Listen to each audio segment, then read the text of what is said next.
Guys, may nakita tayo itong gulo. Hindi ko lang kung ano nangyayari. Pero parang may binubugbog sila.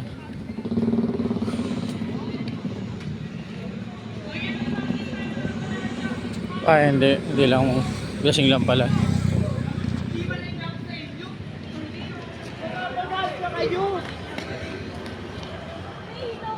Laro kayo, be! Bagay aabutin niya!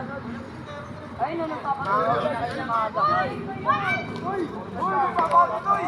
Bilis-bilis sila, ano? Tara na, huwag ka naman, be.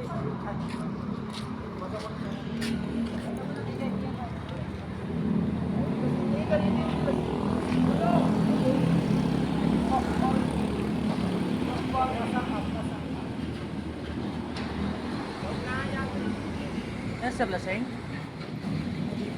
Ah, tira lang.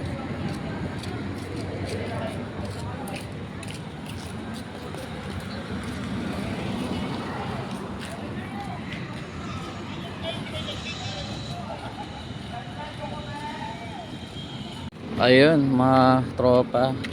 Maliwalat kayo sa hindi, pangalawang gulo na yun nakita ko. Actually, papunta rito, may nakita rin ako puro mga kabataan nag-agisa ng bote.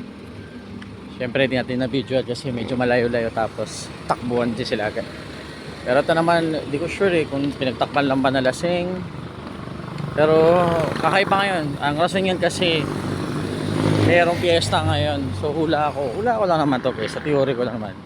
Hindi ko naman sinabi na yun talaga yung dahilan. Pero kasi ngayon is piyesta ng Kambal na Cruz sa Tondo. At doon sa mga pinanggalingan ng mga bata para nanggaling sila sa piyesta.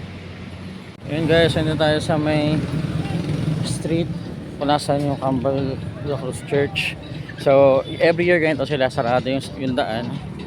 Tapos meron silang parang pa street party. Tara, tingnan natin.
So yun lang naman guys.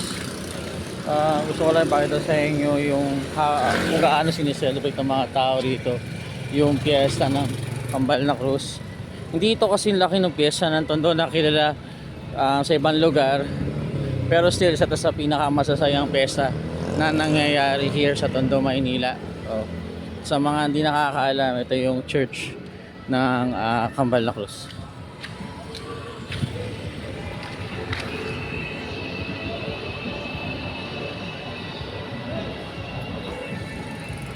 Ayan. So, yun lang naman guys. Maraming salamat sa panonood. If you like this video, please subscribe, like, and comment. Let me know kung ano pa yung mga gusto nyo makita dito sa Carlitos Adventure. And have a great day, mga tropa.